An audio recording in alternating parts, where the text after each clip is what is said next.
šius metus gimusi unikali ir atitikmens neturinti programa Lietuviai svetur pranoko visus mūsų lūkesčius.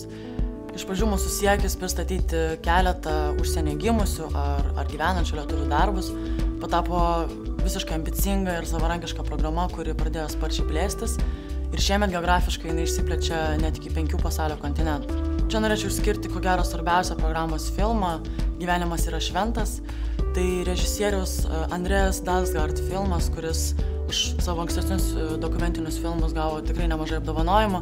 O šis dokumentinis filmas nukelia mus į Kolumbiją ir pasakoja apie mums gerai pažįstamą Antaną Mockų, buvusį Bogotos merą, ir jo visą kelią, ilgą kelią ir kūrybišką kelią prezidento posto link.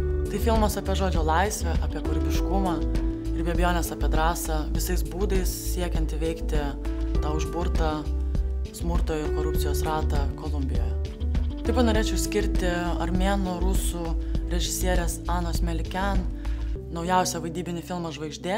Tai filmas apie jauną, debiutuojančią, naivę aktorę Mašą, kuri visais būdais stengiasi tapti žvaigžde.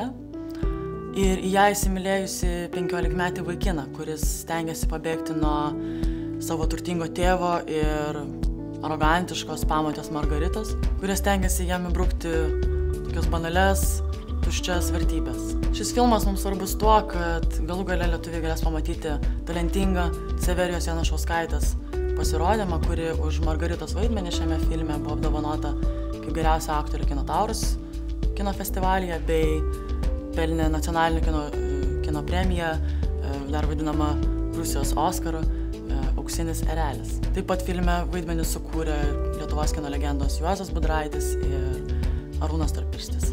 Vienas egzotiškiausių Lietuviai svetur programos filmų mus nukelia į Pietų Afrikos Respubliką.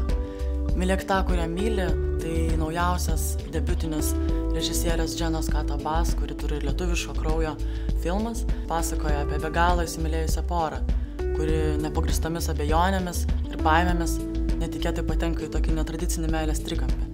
Čia susipina sekso telefonu operatorės, šuns dresuotojo ir programuotojo gyvenimai, kurie kelia savo klausimus apie laimingos, nelaimingos meilės priežastis, apie suvaržymus ir baimę išsakyti savo jausmus artimam žmogui. Tai tokia netradicinė ir ta pačia labai paprasta meilės istorija buvo apdovanota geriausių vaidybinių filmų Pietų Afrikos Respublikos reikšmingiausiame festivalyje Durban ir buvo atrinkta į Göteborgo konkursinę programą.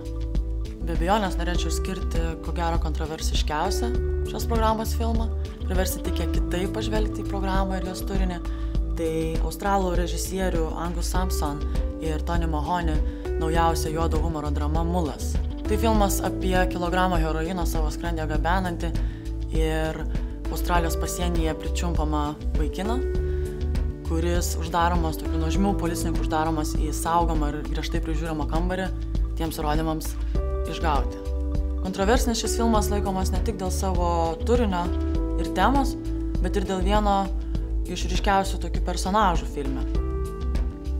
Ryškus jisai tuo, kad jis yra narkomafijos smogikas iš Lietuvos, kuri žino tik tai vieną komandą – naikinti arba žudyti. Svarbu paminėti, kad būtent šį vaidmenį atlieka pradedantysis lietuvių kilmės aktorius Ilja Altman. Lietuviai svetur tai daugiau negu filmų žiūrėjimas, pramoga ar istorijų išgyvenimas. Ši programa ir jos filmai pažadins tą jausmą, kuris niekur neįgyjamas, bet to pačiu niekur ir neprarandamas. Jausmą mažos tautos, kuri nori didžiuotis tuo, ko yra.